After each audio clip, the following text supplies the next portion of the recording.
हमारा पिछला topic erosional landforms था। अब उसके ही जैसा इरोजनल लैंडफॉर्म्स फिर और टॉपिक है जो इसमें हम क्लिफ, टेरेसेस, केव्स और स्टैक्स के बारे में जानेंगे। Wave cut cliffs and terraces are two forms usually found where erosion is dominant shore process. Wave cut cliffs या terraces दो तरह के फॉर्म्स हैं जो आपको ज्यादातर उस जगह मिलेंगे जहां इरोजन सबसे ज्यादा डोमिनेंट होता है शोर प्रोसेस में। Almost all sea cliffs are steep and may range from a few meter to 30 meter or even more. ज्यादातर जितनी भी सी क्लिफ्स होती हैं वो काफी ढलान वाली होती हैं और उनका जो रेंज है वो कुछ मीटर से लेकर 30 मीटर या उससे ज्यादा भी हो सकता है। At the foot of such cliffs, there may be a flat or gently sloping platform covered by rock debris derived from the sea cliff behind. अगर इन क्लिफ्स की नीचे उस पे देखें बेस पे तो आपको बिल्कुल फ्लैट या जेंटल स्लोप प्लेटफॉर्म मिलेगा जो कि रॉक के डेब्रिस से भरा हुआ होगा और ये जो रॉक डेब्रिस है ये सी क्लिफ से मिलता है। Such platforms occurring at elevations above the average height of waves is called wave cut terrace. इस तरह के प्लेटफॉर्म जो थोड़े उठे हुए होते हैं, जो एवरेज हाइट है वेव्स की उससे थोड़े से उठे हुए होते हैं, उनको हम वेव कट टेरेस कहते हैं। The lashing of waves against the base of the cliff and the rock debris that gets smashed against the cliff along with the lashing waves creates hollows and these hollows get widened and deepened to form sea caves.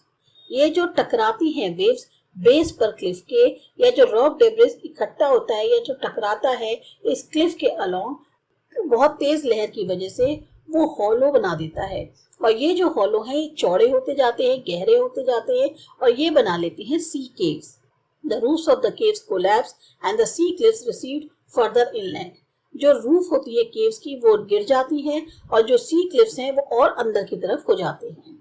Retreat of the Cliff may leave some remnants of rock standing isolated as small islands just off the shore. जब ये Cliff हटती हैं तो वहाँ कुछ वो rocks का portion छोड़ देती हैं जो अकेला खड़ा रह जाता है बिल्कुल स्मॉल आइलैंड के जैसे ऑफ शोर पे। Such resistant masses of rocks, originally parts of the cliff or hill, are called sea stacks. इस तरह के जो मासेस होते हैं रॉक्स के जो शुरू में क्लिफ का या हिल का हिस्सा थे वो sea stacks कहलाते हैं। Like all other features, sea stacks are also temporary and eventually coastal hills and cliffs will disappear because of wave erosion giving rise to narrow coastal plains and with onrush of deposits from over the land behind may get covered up by alluvium or may get covered up by shingle or sand to form a wide beach. बाकी और features के जैसे जो सी stacks हैं वो temporary होते हैं और जो कोस्टल हिल्स या क्लिफ्स हैं वो गायब हो जाती हैं वेव इरोजन की वजह से और वहां उनकी जगह एक नैरो कोस्टल प्लेन्स बन जाते हैं या ये जो डिपॉजिट्स होते हैं लैंड से ये कवर हो जाते हैं एल्यूवियम से या फिर कवर अप हो जाते हैं सैंड से, शिंगल से और एक बहुत चौड़ा सा बीच बना लेते हैं। अब है depositional landforms, beaches and dunes. Beaches are the characteristics of shorelines that dominated by deposition but may occur as patches along even the rugged shores. Beaches जो है वो एक तरह से शोर लाइन्स की कैरेक्टरिस्टिक फीचर्स है जहाँ जो कि कैसे बनते हैं डिपोजिशन से, लेकिन देखने में ये पैचेस की तरह लगते हैं जो रग्ड शोर्स हैं उनके along. Most of the sediment making up the beaches come from the land carried by the streams or rivers or from wave erosion. ज्यादातर जो सेडिमेंट्स हैं वो जो बीचेस बनाते हैं वो आइदर लैंड से आते हैं जो कि धाराएं लेके आ रही होती हैं या रिवर्स ला रही होती है अपने साथ या फिर जो वेव के इरोजन की वजह से बनते हैं। Beaches are temporary features.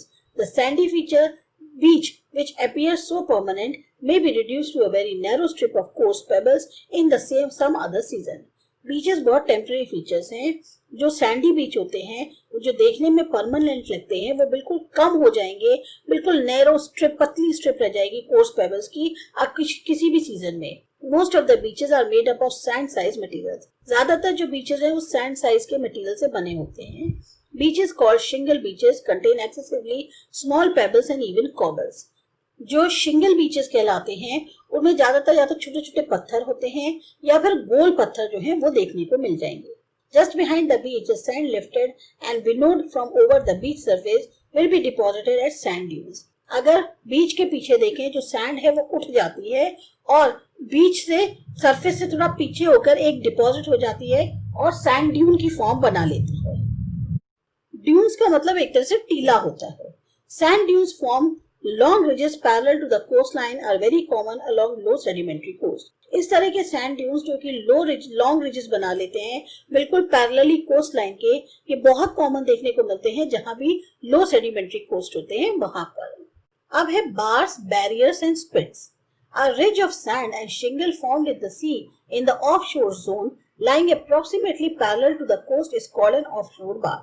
एक रिज जो सैंड की या शिंगल की जो कि सी के अंदर फॉर्म होती है ऑफशोर जोन में, यानी कि वो पोजीशन जो कि लो टाइड वाटर लाइन से सीवर्ड की तरफ होती है, वो बिल्कुल पैरेलल होती है कोस्ट के, और उसको हम कहते हैं offshore bar. An offshore bar which is exposed due to further addition of sand is termed as barrier bar. यही ऑफशोर बार जब और ज्यादा एक्सपोज होती है, उसमें एडिशन जो है सैंड का और ज्यादा हो जाता है, तब हम इसको बैरियर बार कहते हैं। The offshore bars and barriers commonly form across the mouth of the river or at the entrance of the bay. ये ज्यादातर जो ऑफशोर बार्स हैं या बैरियर्स, ये आपको नदी के मुंह पर या फिर जो बे की एंट्रेंस है वहां पर मिलेगी, और इस तरह के barriers bars get keyed up to one end of the bay when they are called spits. और इस तरह के जो बैरियर बार्स है ये ज्यादातर एक जगह आ जाते हैं एक तरफ बे के एंड पर, तो हम इसको यहाँ स्पिट्स कहते हैं। स्पिट्स में also develop attach to headlands और हिल्स। अब ये स्पिट्स जो है डेवलप हो सकती है हेडलाइन के जो से जुड़ी हो या हिल से जुड़ी हो। The barriers, bars and spits at the mouth of the bay gradually extend leaving only a small opening of the bay into the sea. Barriers, bars और स्पिट्स जो कि माउथ पर होती है बे के, ये थोड़ा और इनका विस्तार होता है और एक छोटी सी ओपनिंग जो है ये बे पर खोल देती है इनटू द सी, यानी बहुत छोटी सी ओपनिंग बे की सी में खोलती है। And the bay will eventually develop into a lagoon, और फिर ये जो बे है ये लैगून की फॉर्म में डेवलप हो जाता है। The lagoons get filled up gradually by sediments coming from land और from beach itself, and a broad and wide coastal plain में डेवलप रिप्लेसिंग द लैगून। अब ये लैगून्स जो है इनमें जनरली सेडिमेंट्स जो हैं वो भर जाते हैं जो कि लैंड से आते हैं या बीच से आते हैं विंड की मदद से, और फिर एक बहुत चौड़ा वाइड कोस्टल प्लेन जो है डेवलप हो जाता है और लैगून को रिप्लेस कर देता है। Do you know the coastal offshore bars offer the first buffer or defense against storm or tsunami by absorbing most of their destructive force. ये जो कोस्टल ऑफशोर बार्स होती हैं ये सबसे पहले रोकती हैं जो भी सुनामी या तूफान की लहर आती है, ज्यादातर उनका फोर्स जो है वो ये झेल लेती हैं। Then comes the barriers, beaches and beach dunes and mangroves. इसके बाद आते हैं बैरियर, बीचेस, बीच ड्यून्स और mangroves, if any, to absorb the destructive force of storm and tsunami waves. मतलब अंदर तक पहुंचने से पहले सबसे पहले जो ऑफशोर बार्स होती हैं वो रोकती हैं इसका फोर्स, उसके बाद बैरियर्स, बीचेस, बीच ड्यून्स, मैंग्रोव्स अगर हो वहां पर तो वो उसके फोर्स को रोकते हैं। So if we do anything which disturbs the sediment budget and the mangroves along the coast, these coastal forms will get eroded away, leaving human habitation to bear the first strike of storm and tsunami waves. यही अगर हम इनको जो sediment budget है इसको हम disturb कर देंगे या जो मैनग्रोव्स हैं कोस्ट के लॉन्ग उनको डिस्टर्ब कर देंगे, तो जो कोस्टल फॉर्म्स है वो सब इनको उखाड़ ले जाएंगी, खाली ह्यूमन हैबिटेशंस बचेंगे। और सबसे पहले जब लहर आएगी, सुनामी की आए या स्टॉर्म की आए, तो फिर उनको सबसे पहले इन्हीं ह्यूमन हैबिटेशंस को झेलना पड़ेगा। Wind is one of the two more dominant agents in hot deserts. अब दो जो मुख्य एजेंट्स हैं हॉट डेजर्ट्स में, उसमें विंड एक है। The desert floors get heated up too much and too quickly because of being dry and barren.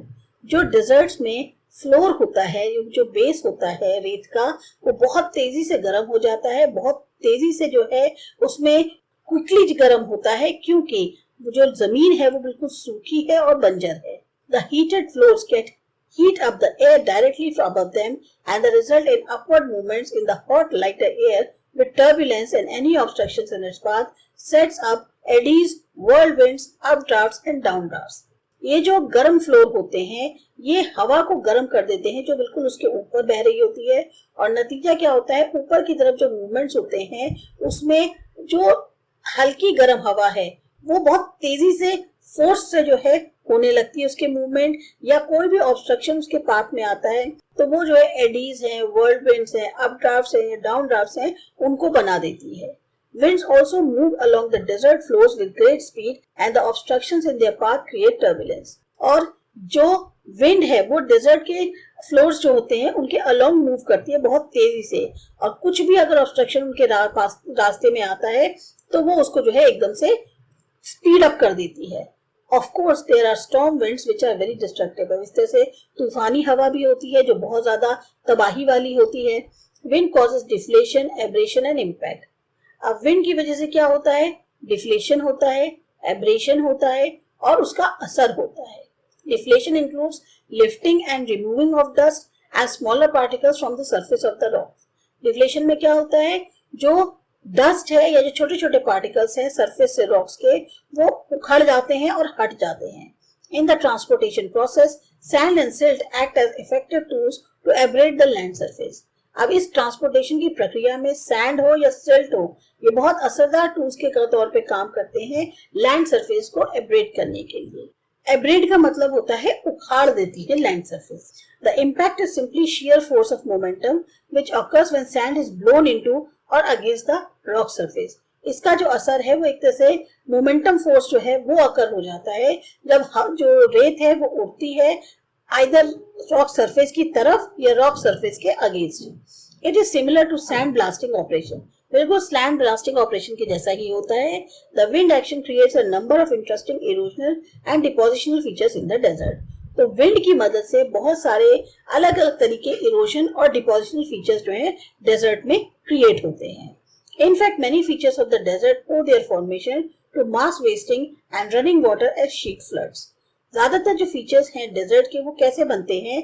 या तो मास वेस्टिंग की वजह से या जो बहता हुआ पानी है फ्लड में जो कि एक चादर की तरह बहता है उसकी वजह से बनते हैं। Though rain is scarce in deserts, it comes down torrentially in the short period of time. अब कहने को डेजर्ट्स में बारिश तो होती नहीं है, तो पानी जब आता है वो बहुत ही कम पीरियड में तेजी से आ जाता है। The desert's rocks devoid of vegetation, exposed to mechanical and chemical weathering processes due to drastic diurnal temperature changes, decay faster and the torrential rains help in removing the withered materials easily. अब क्योंकि desert में ना तो कोई vegetation होती है, पूरी तरह से एक्सपोज्ड होते हैं मैकेनिकल और केमिकल वेदरिंग प्रोसेसेस के लिए, ड्रास्टिक डियूरनल टेम्परेचर चेंजेस होते हैं, बहुत तेजी से डिके होता है, रेन्स जो होती हैं वो बहुत मदद करती हैं इनके जो विदर्ड मटेरियल्स उनको आसानी से हटाने में। That means the withered debris in deserts is moved not only by wind but also by rain or sheet wash. इसका मतलब ये हुआ कि जो विदर्ड डिब्रिस है डेजर्ट के अंदर वो खाली हवा की वजह से ही नहीं बल्कि रेन या शीट वॉश की वजह से भी उखड़ जाती हैं। The wind moves fine materials and general mass erosion is accomplished mainly through sheet floods or sheet wash. वैसे तो विंड जो है वो अपने साथ बहुत फाइन मटेरियल्स को बहा ले जाती है, लेकिन जो जनरल मास इरोजन होता है वो मेनली या तो शीट फ्लड्स की वजह से या शीट वॉश की वजह से होता है। Stream channels in the desert areas are broad, smooth and indefinite and flow for a brief time after rains. जो स्ट्रीम की चैनल्स होते हैं डेजर्ट एरियाज में वो काफी चौड़े होते हैं, स्मूथ होते हैं, इनडेफिनेट होते हैं और काफी छोटे समय के लिए जो है बहते हैं बारिश के बाद। इसके बाद हमारा अगला टॉपिक अगेन इरोजनल लैंडफॉर्म्स है जिसमें हम जानेंगे पेडिमेंट्स और पेडी प्लेन्स के बारे में। वो करते हैं अगले वीडियो में।